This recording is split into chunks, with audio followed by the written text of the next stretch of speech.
Hello students. तो हम last video में आपके पास दो वीडियो में हम आपके पास एक्सरसाइज 9.3 के कुछ क्वेश्चन कर चुके हैं और आप आगे आपके पास कंटिन्यू कर रहे हैं। आपके पास 9.3 के क्वेश्चन हो आपके पास, ठीक। तो जो कि बेस्ड है आपके पास जीपी पे। तो ज्योमेट्रिक प्रोग्रेशन पढ़ रहे हैं आपके पास, और इससे पहले मैंने आपको एपी और सीक्वेंस सीरीज़ का इंट्रोडक्शन दिया था आपके पास, ठीक। तो आपके पास हम कंटिन्यू करेंगे पास एक्सरसाइज 9.3। तो क्वेश्चन नंबर 28 में आपके पास है। इसमें दिया है कि दो नंबर्स का आपके पास सम जो है वो 6 गुना उनके ज्योमेट्रिक मीन के, मतलब दो संख्याओं का योगफल जो है उनके गुणोत्तर माध्य के 6 गुना है। तो हमें दर्शाना है कि नंबर किस अनुपात में होंगे। 3+2√2 रेशियो 3-2√2। इस रेशियो में आपके पास क्या होना चाहिए, दोनों नंबरों को होना, ठीक है। तो देखो एक बार, सबसे पहले जो दिया हुआ उसको हम यूज़ करें। मान लो के पास let numbers are A and B. मान आपके पास दोनों संख्या है, आपके पास क्या है, ए और बी। तो उनका गुणोत्तर माध्य क्या होगा, देखो, then there geometric mean equal to root A B. तो जो प्रश्न में दिया है आपके पास उसके अनुसार क्या होना चाहिए कि ए प्लस बी दोनों का योगफल क्या होना चाहिए आपके पास 6 times of root A B. ये हमें प्रूफ करना है आपके पास, ठीक है। तो ये इस प्रकार से आपके पास है। तो इसके अलावा आपके पास एक सरल समीकरण आपके पास है। आपको मालूम है कि a माइनस बी का होल स्क्वायर इक्वल टू होता है A square plus B square plus -2ab, और a प्लस बी का होल स्क्वायर इक्वल टू होता है A square plus B square plus 2ab। इतना अंतर आपके पास दोनों में आपके पास, ठीक है। तो अगर मैं इन दोनों आपके पास ये जो दोनों आपके पास समीकरण है इनको देखूँ आपके पास, तो केवल ये दोनों क्वांटिटी तो सेम है, बस क्या है -2ab जो है वो यहाँ पर क्या होता है +2ab। जब मैं आपके पास इसमें से इसको घटाता हूँ आपके पास, देखिए इस इक्वेशन में से इसको घटाऊंगा आपके पास, तो देखो आपके पास क्या प्राप्त होगा। इसमें जब घटाएंगे तो होगा a माइनस बी का whole square minus A plus B का होल स्क्वायर इक्वल टू, ये दोनों तो कैंसिल हो जाएंगे, ये हो जाएगा माइनस माइनस माइनस, आपके पास दोनों के दोनों जुड़ जाएंगे तो -4ab। तो मुझे प्राप्त हो रहा है a माइनस बी का whole square equal to A plus B का होल स्क्वायर और -4ab। तो मुझे एक सरल समीकरण ये प्राप्त हुई दोनों फॉर्मूलों की, दोनों की मदद से, ठीक है। अब इसका मैं यूज़ करने वाला हूँ, देखिए, क्योंकि मुझे जो ये आपके पास है ना, ये क्वांटिटी जो है ये आपको इजीली प्राप्त हो सकती है। तो मैं a माइनस बी का होल स्क्वायर निकालने वाला हूँ। तो ये हो जाएगा, देखो, a माइनस बी का होल स्क्वायर इक्वल टू, क्योंकि मुझे a प्लस बी मिला है तो ये हो जाएगा 6√ab का होल स्क्वायर -4ab। तो इसको सिंप्लीफाई करें तो ये हो रहा है 36ab -4ab।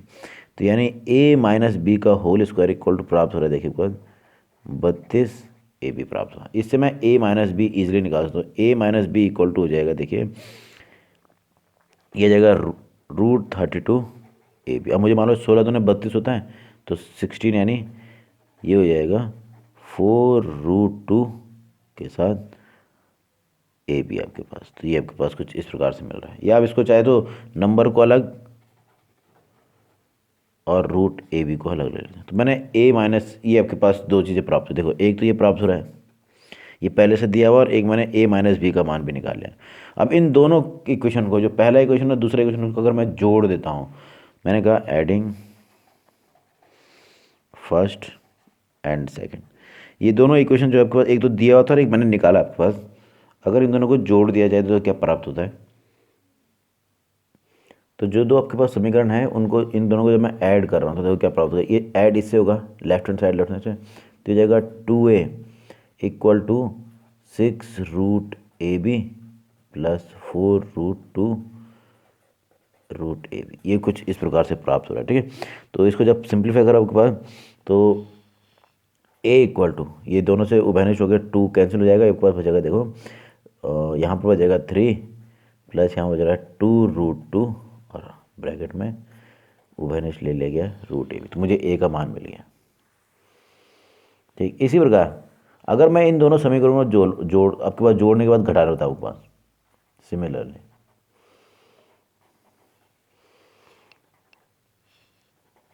Subtract equation second from first. ये आपके पास मालूम है ये फर्स्ट थी और ये कहते हैं सेकंड। अब मैं पहले दूसरे समीकरण को सब्सट्रैक्ट कर रहा हूँ सेकंड से। ये जो दूसरी आपके पास है इसको सब्सट्रैक्ट जब से करेंगे मतलब माइनस करेंगे तो देखो a माइनस ए जीरो हो जाएगा और b माइनस माइनस का प्लस बी मतलब 2b इक्वल टू हो रहा है 6√ab माइनस 4√2 √ab। तो ये कुछ ऐसा प्राप्त हो रहा है। इसमें भी सिंप्लीफाई करें तो ये हो जाएगा b equal to 3 minus 2√2 into √ab। तो मैंने a और b दोनों को निकाल लिया है। अब आपसे कहा जाएगा कि देन कि उनका है ना अनुपात निकालिए तो देखिए क्या होगा।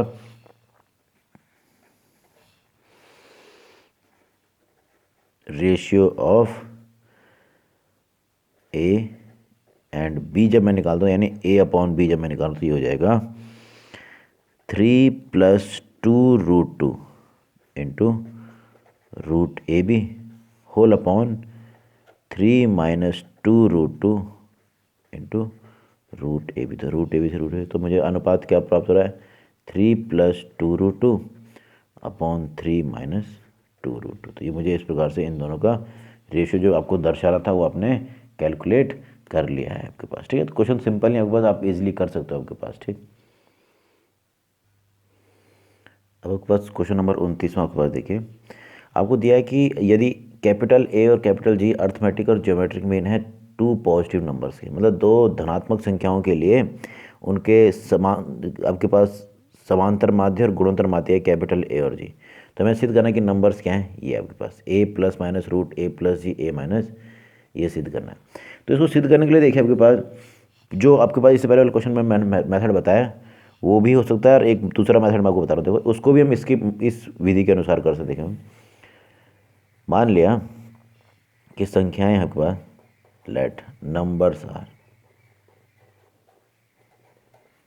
ए एंड बी, ए और बी आपके पास संख्याएं हैं। तो आपको मालूम है कि समांतर माध्यम मतलब ए इक्वल टू होता है ए प्लस बी अपॉन 2, यानी सिंपली ए प्लस बी बराबर क्या रहा है 2a। ये पहला इक्वेशन मिला।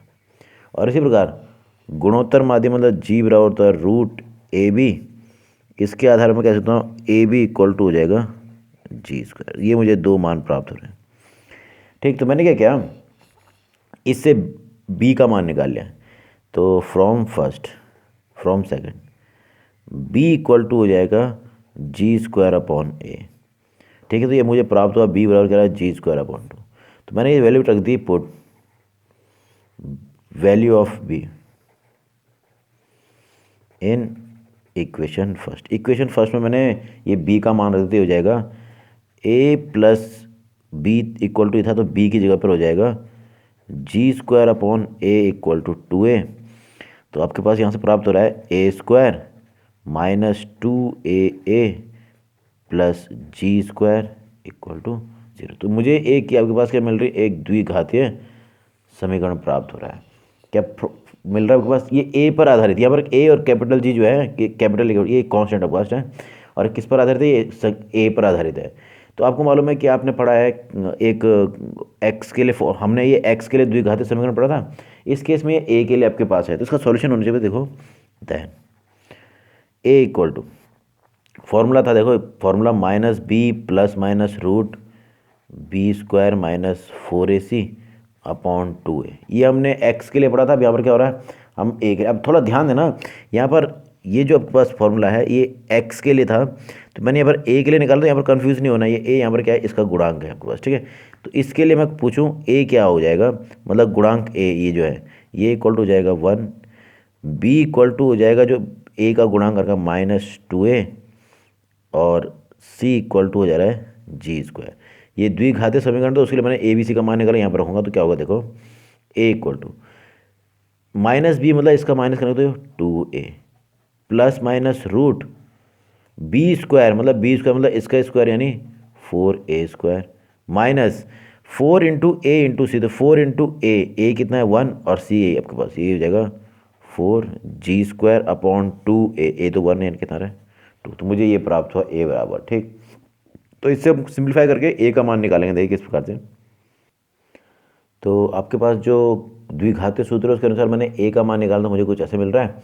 तो इसमें देखें तो जो अंदर उभयनिष्ठ भाग है इससे ए उभयनिष्ठ आ रहा है, तो ए आपके पास भाई 4 उभयनिष्ठ आ रहा है, तो 4 बाहर आके कितना हो जाएगा 2, तो हो जाएगा 2a प्लस माइनस 2 रूट ए स्क्वायर माइनस जी स्क्वायर अपॉन 2। तो 2 से 2 उभयनिष्ठ होता है, यही हो रहा है, कैंसिल हो जाएगा। तो ए इक्वल टू मिलेगा ए प्लस माइनस रूट ए स्क्वायर माइनस जी स्क्वायर, मैंने ए निकाल लिया। इसी प्रकार कहा जाए बी भी निकाले तो बी इक्वल टू था जी स्क्वायर अपॉन ए, ये कुछ इस प्रकार से मिल रहा है आपके पास, ठीक है। तो आपके पास देखो क्या मिलने वाला है आपके पास, तो जी स्क्वायर अपॉन ए मिलने वाला है। तो ए का मान आपने निकाल लिया, तो जी स्क्वायर अपॉन ए प्लस माइनस रूट ए स्क्वायर माइनस जी स्क्वायर, ये कुछ इस प्रकार से मिल रहा है आपके पास, ठीक। तो ये आपके पास कैलकुलेट होगा, पास देखो आपने अब इसको देखें तो ये ए की वैल्यू मिल रखी है, तो ए का जो ये मान है ये आपके पास कुछ और नहीं बताऊँ क्या, ए स्क्वायर माइनस जी स्क्वायर, तो ए प्लस बी और ए माइनस, इसको आप चाहे तो लिख दो A equal to A plus minus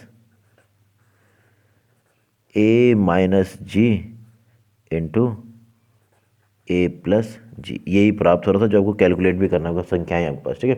तो ये प्लस के साथ एक माइनस है, इसका आपके पास ये आ रहा है, तो b का मान भी आप इससे निकाल सकते, इसकी वैल्यू यहाँ रखेंगे। अब इसको सिंपलीफाई करने के लिए क्या करेंगे, इसके कॉन्जुगेट से ऊपर से मल्टीप्लाई करेंगे तो बस कुछ ना कुछ सिंपल फाई होके कुछ ऐसा ही प्राप्त होने वाला पास, ठीक है। तो वैसे आपके पास यहीं पर से आपके पास a के 2 मान मिल रहे हैं जो कि पास आपको प्रूफ भी करने थे आपके पास, ठीक है। संख्याएं क्या होंगी, एक बार प्लस वाला एक बार क्या होगा माइनस वाला आपके पास, ठीक।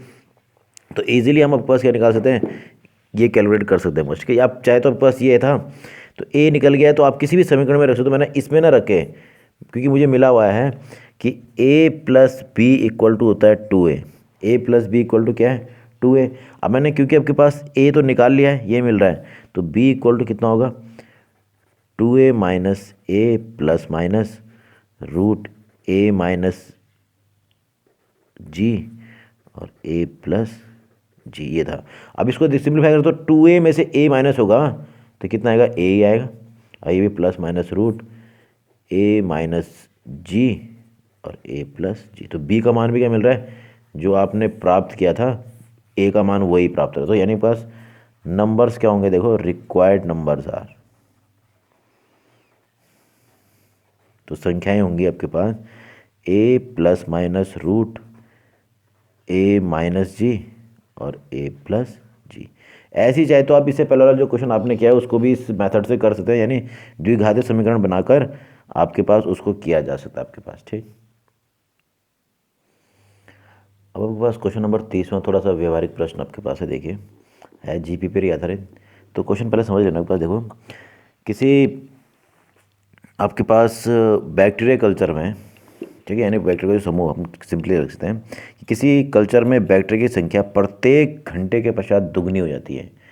मतलब अगर अभी x है तो अगले घंटे में क्या हो जाएगी 2x, उसके अगले घंटे में उसका 2 टाइम्स ऑफ 2x हो जाएगा, ठीक है।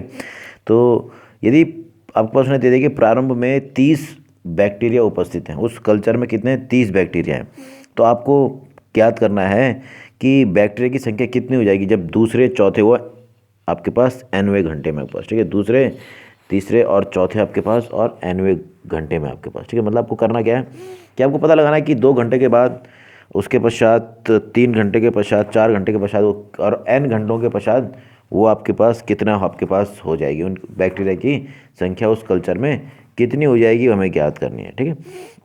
तो हमें दूसरे चौथे और nवें घंटे में ज्ञात करना है, दूसरे चौथे में आपके पास, ठीक है, 5वें फोर्थ में, दूसरे चौथे और nवें घंटे में हमें ज्ञात करना है कि बैक्टीरिया की संख्या क्या होने वाली। देखिए अब क्योंकि जो आपके पास कंडीशन दी है उसके हिसाब से जो शुरुआत में आपके पास बैक्टीरिया की संख्या कितनी है ए, तो यानी उस जीपी का फर्स्ट टर्म हो जाए, देखो फर्स्ट टर्म ए जो कि संख्या क्या है नंबर ऑफ बैक्टीरिया ओरिजिनली, जो शुरुआत में आपके पास बैक्टीरिया की संख्या वो उसका प्रथम पद हो जाएगा जीपी का, यानी ए इक्वल टू हो जाएगा 30। अब आगे देखना पर उसने कहा कि प्रत्येक घंटे में उसकी संख्या क्या होती है दोगुनी होती है, नंबर ऑफ बैक्टीरिया जो है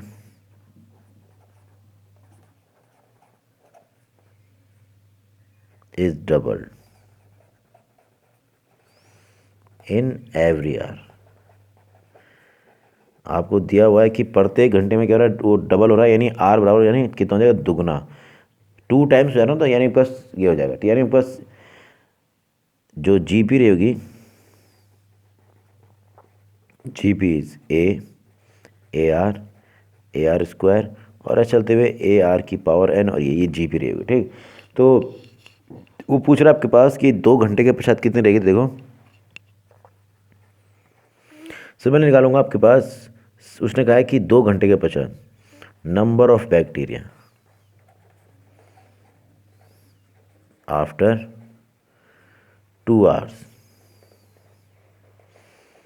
अब थोड़ा सा ध्यान देना, 2 आवर्स का मतलब क्या है कि 2 घंटों के पश्चात, क्योंकि पहले घंटे में उसने दुगना आना, दूसरे घंटे में क्या ना दुगना है, यानी मैं बात कर रहा हूँ ए आर स्क्वायर की, मुझे ये कैलकुलेट करना है 2 घंटे के पश्चात, मतलब पहले तो ए था, फिर ये हुआ 1 घंटे के बाद ये दूसरे, तो दूसरे घंटे के पश्चात ये संख्या है ना, यानी मुझे निकालना क्या है, तीसरा पद निकालना होगा, इस जीपी का तीसरा पद। तो कैसे निकालता आपको मालूम है, ए हो गया 30 और आर कितना हो गया 2 का स्क्वायर, यानी 30 गुणा 4, तो कितना हो गया 120। तो उनकी संख्या दूसरे घंटे के पश्चात कितनी होगी 4। इसी प्रकार से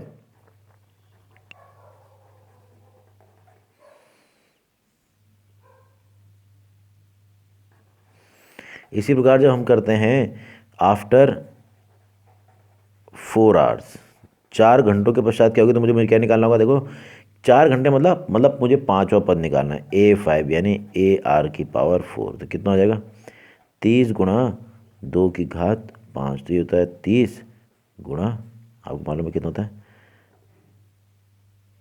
32। तो ये इस प्रकार से आपको, ठीक है, तो आपको इजीली हम क्या कैलकुलेट कर लेंगे कि आपके पास उसके पश्चात कितनी हो जाएगी।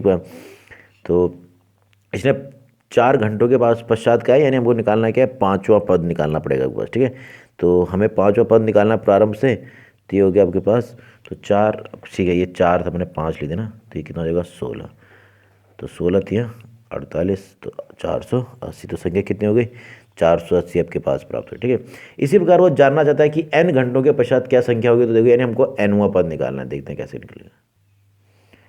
तो मुझे कैलकुलेट करना है कि n घंटों के पश्चात आपके पास क्या होने वाला है, देखें तो n घंटों के पश्चात हमें संख्या ज्ञात करनी, तो देखो हमें कैलकुलेट पता क्या करना पड़ेगा, n+1वां पद निकालना पड़ेगा। क्यों, क्योंकि अगर देखो अभी तक हमने निकाला कि भाई हमको चौथा पद के 14 घंटे के बाद निकालना है, तो हम क्या निकाल रहे हैं 5वां पद, हमें निकालना था दूसरे घंटे के पश्चात निकालना था, हम निकाल तीसरा, वैसे ही nवें घंटे के पश्चात निकालना है, तो हम क्या निकालेंगे n+1वां पद निकालेंगे, क्या निकालेंगे n+1वां, तो यानी क्या हो जाएगा a इंटू आर की पावर n+1 -1, यानी कितना मिलेगा a इंटू आर की पावर n। तो फॉर्मूले के अनुसार क्या था, a था 30 और r था 2 की पावर n, तो फॉर्मूला ये हो जाएगा 30 इंटू 2 की पावर n। तो ये है n घंटा के पश्चात आपके पास नंबर ऑफ बैक्टीरिया, यानी n घंटों के पश्चात नंबर ऑफ बैक्टीरिया कितने हो जाएंगे।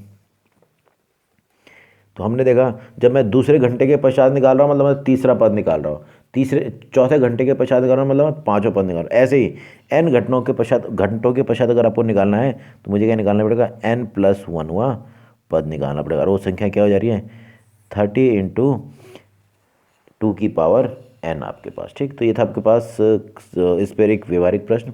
एक ऐसे ही आपके पास क्वेश्चन आपके पास मैं अगला आपको बताने वाला हूँ, जो कि द्विघातीय समीकरणों पर आधारित है, वो है क्वेश्चन नंबर 33 आपके पास, 32।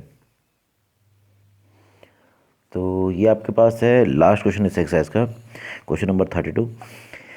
आपको दे रखा है के पास कि यदि किसी द्विघातीय समीकरण के जो मूल होते हैं यानी रूट्स जो होते हैं, उनके लिए आपके पास अर्थमेटिक मीन और ज्योमेट्रिक मीन क्या है, उन रूट्स का 5 और 8 आपके पास। ठीक, तो आपको क्या निकालना है, द्विघातीय समीकरण ज्ञात करना। देखिए किस प्रकार से, देखिए सॉल्यूशन, मान आपके पास roots of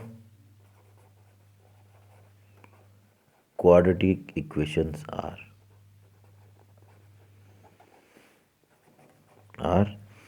A and B, ये इस प्रकार से। अगर मैंने कहा कि उस द्विघातीय समीकरण के रूट्स क्या हैं, ए और बी हैं, तो देखिए ऊपर तो प्रश्न के अनुसार दिया उनका अर्थमेटिक मीन, रिपीट होता है ए के द्वारा, और इसका मान दिया हुआ है 8, तो यानी a plus B upon 2 equal to कितना होगा 8। तो इसके आधार पर a plus B equal to कितना मिल गया 16। तो मुझे a प्लस बी का मान मिल गया। ठीक, ये पहला आपके पास मिला। इसी प्रकार कंडीशन दी है कि geometric mean of a and b, जिसको g द्वारा निरूपित करके तरह 5। मुझे मालूम है ज्योमेट्रिक मीन कैसे निकालते हैं, root A B equal to 5। इससे मुझे प्राप्त होगा ए बी, यानी प्रोडक्ट आपके पास हो गया 25। तो मुझे a प्लस बी और a माइनस बी मिल गया। अब चाहे तो a और b निकाल के आप उसका इक्वेशन बना सकते हो, पर मुझे क्योंकि मुझे मालूम है आपके पास द्विघात समीकरणों के लिए आपके पास अगर उनके रूट का यानी मूलों का योग और आपके पास गुणनफल यानी आपके पास प्रोडक्ट मिल जाए तो इक्वेशन होता है, देखो, देन इक्वेशन ऑफ या फिर सीधा क्वेश्चन, देन इक्वेशन इज कि इक्वेशन क्या होगी, आपको मालूम है X square minus sum of roots, जो कि मैंने निकाल रखा है, into X plus product of roots, ये भी मैंने निकाला हुआ है, इक्वल टू 0। तो आपके पास क्योंकि कैलकुलेशन हमने पहले से कर लिया है तो हो जाएगा X square minus A plus B into X plus A B equal to 0। तो वैल्यू है X square minus 16 X plus 25 equal to 0। तो ये वो समीकरण है जो आपके पास कैलकुलेट आपको करना था। एक तरीका तो ये आपको, अगर आपको ये याद रहा तो, अगर याद नहीं तो इन दोनों की मदद से ए और बी का मान निकालिए। ए और बी का मान निकाले तो समीकरण हो जाएगा एक्स माइनस ए का square, sorry X minus A into X minus B equal to 0। तो सिंप्लीफाई करके यही प्राप्त होने वाला है आपके पास। ठीक है, क्योंकि उसके मूल अगर ए बी तो यानी ये इक्वल टू 0 रहा होगा आपके पास। ठीक, तो ये आपके पास थी एक्सरसाइज 9.3। इसके बाद जो टॉपिक आपके पास है वो आपके पास था कि कुछ विशिष्ट श्रेणियों के लिए योगफल आपके पास। ठीक है, उनका n पदों का योग आपका जो भी। ठीक है, तो विशेष अनुक्रमों के n पदों के योगफल का आपके पास। ठीक है, तो वो आपके पास कोविड के कारण आपके सिलेबस से हटा दी गई है, पर आप उसको पढ़ना जरूर। आपके पास सिंपल सा टॉपिक आपके पास है, उसमें प्राकृत संख्याओं के का योग है, पहले n प्राकृत संख्याओं का, उनके वर्गों का योग है, उनके घनों का योग। उन फॉर्मूला को तो आप कम से कम पढ़ ही लेना, आपके पास बहुत आपके पास इंपॉर्टेंट है, आगे बहुत ज़्यादा यूज़ होने वाला है। ठीक, तो आज आप ये एक्सरसाइज के साथ साथ जितने क्वेश्चन रह रहे हैं इस एक्सरसाइज में वो करना आपके पास साथ में। अगर आपको कोई क्वेश्चन विविध से पूछना है, अगर आपको कोई क्वेश्चन विविध से पूछना है तो वीडियो के कमेंट बॉक्स में जाके कमेंट जरूर करें। जो विविध प्रश्नावली है उसके भी क्वेश्चन अगर आपको पूछने हैं, और इस एक्सरसाइज 9.3 के भी कोई क्वेश्चन आपको पूछना है तो कमेंट बॉक्स में जाके कमेंट करें उस क्वेश्चन नंबर को, या उस क्वेश्चन को आप लिख भी सकते हैं उसमें ऊपर। तो ऐसा ज़रूर करें, अगर आपको नहीं आता तो ज़रूर पूछना है आपके पास, नहीं तो फिर ये वन वे आपके पास चलने वाला आपके पास। ठीक, तो मैं चाहता हूँ कि ये जो ऑनलाइन जो आपके पास टीचिंग जो चल रही है वो वन वे ना हो, इसलिए आप रिस्पॉन्स दें। आपको कोई क्वेश्चन में कोई डाउट है या किसी क्वेश्चन को आपको नहीं आता है तो उसको कमेंट बॉक्स पर लिख के ज़रूर मुझे बताएं आपके पास। ठीक, ओके।